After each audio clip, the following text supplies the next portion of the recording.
Hello, I'd like to revisit some of the themes from our first week and elaborate on these concepts.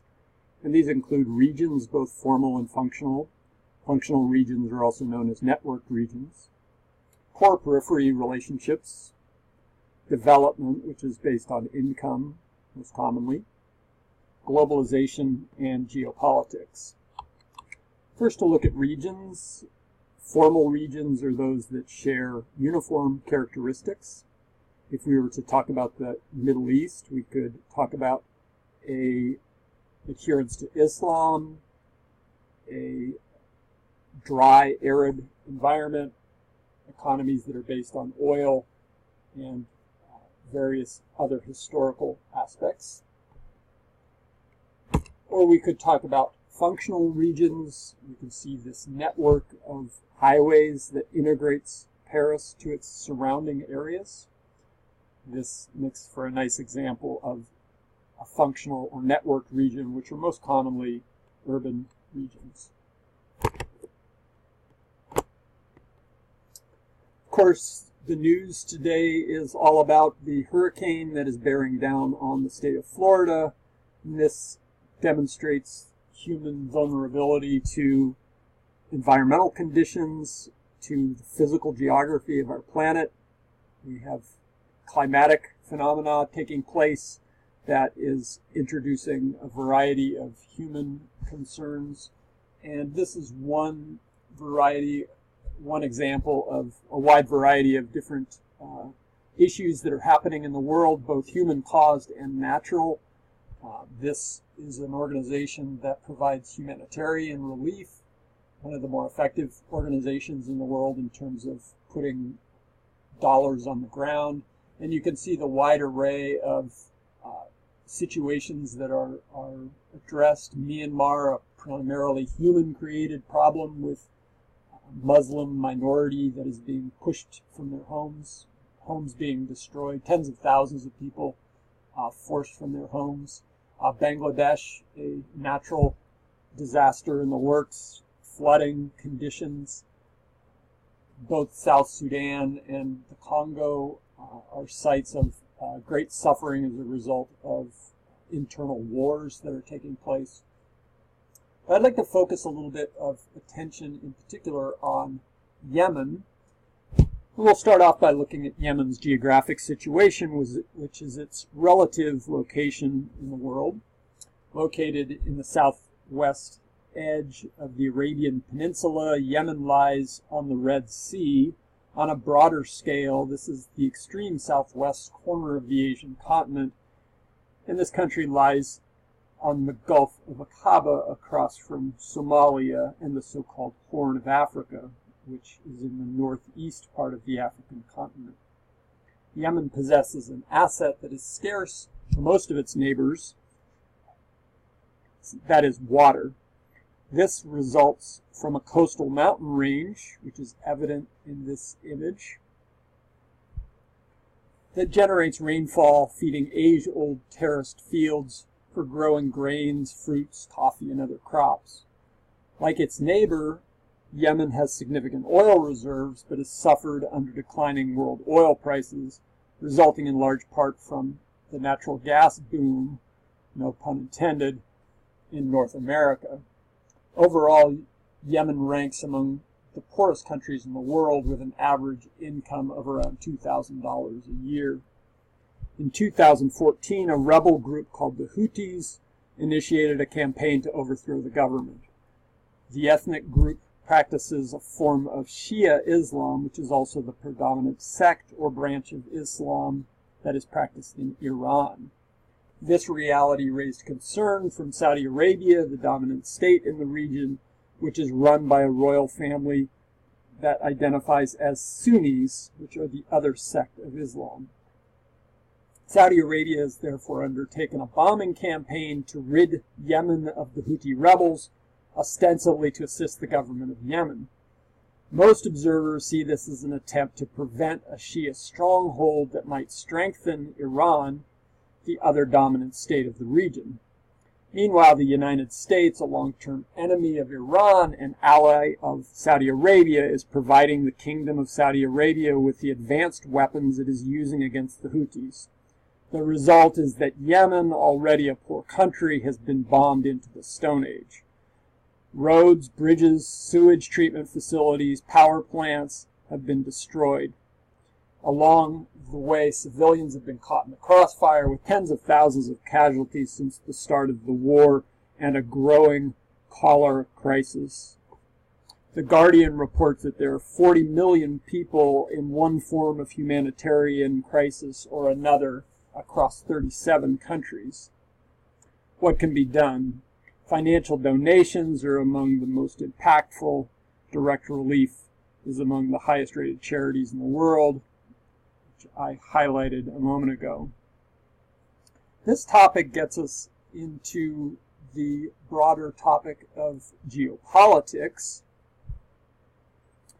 When one considers the role of Iran, Saudi Arabia, and the United States in the present crisis in Yemen.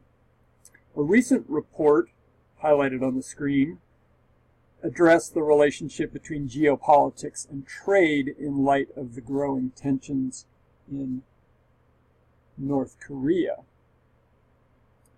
The topic of globalization is closely linked to that of global integration, which includes geopolitics, the political wranglings between states, which can include military action.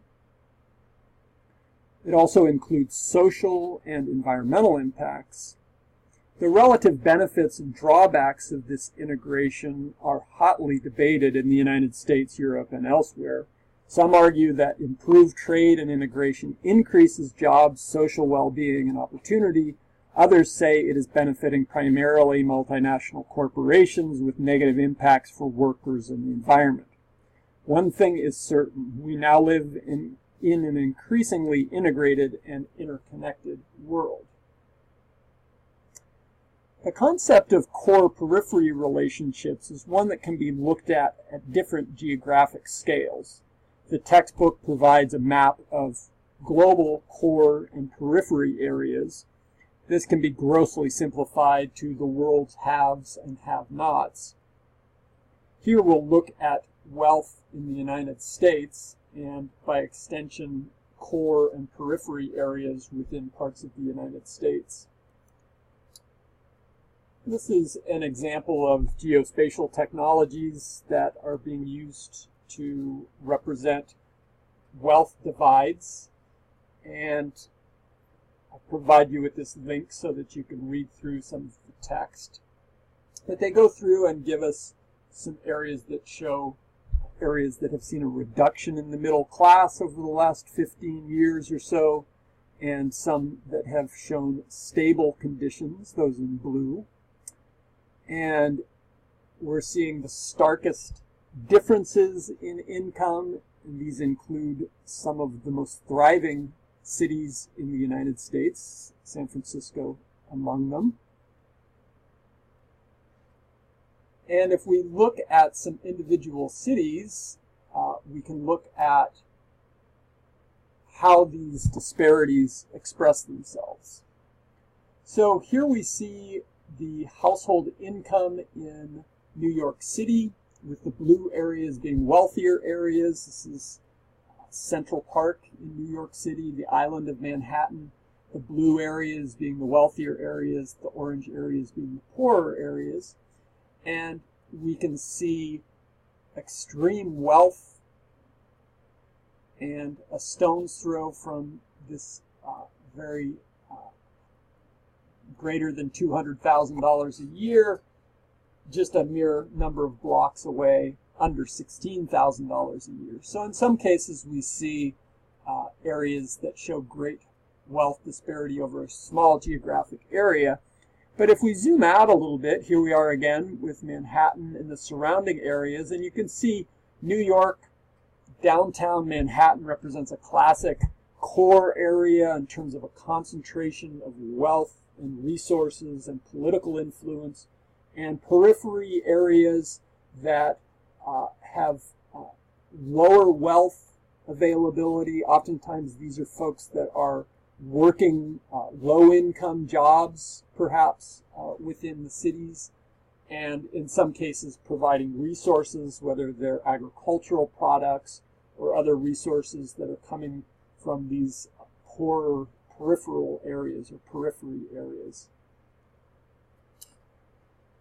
San Francisco, of course, close to home. I teach a field class to San Francisco in the spring, so some of you might be interested in taking the field course to San Francisco. And of course, San Francisco is famous for its wealth, and of course, it's not evenly distributed. We can see again the blue areas that are wealthy, some areas, Chinatown and the Tenderloin district of San Francisco, that are considerably poorer in terms of their income. And again, they're showing us here a sort of close proximity of high wealth in blue and high poverty in orange. And again, if we zoom our scale out here a little bit, we start to get this sense of the core periphery. The Bay Area as a whole might be considered a core area with its relative wealth. We see a lot of blue down in the Silicon Valley and up the peninsula to San Francisco. As we move inland into some of these Central Valley towns, we see a greater level of poverty. And again, this would be an example of a periphery area. Okay, so that's some of the concepts we're talking about this week. Be sure to take the quiz and the review quiz, and you do have 2 attempts at that, so hopefully you'll get a chance to revisit some of the questions in there and get a little bit of practice. We'll see you online.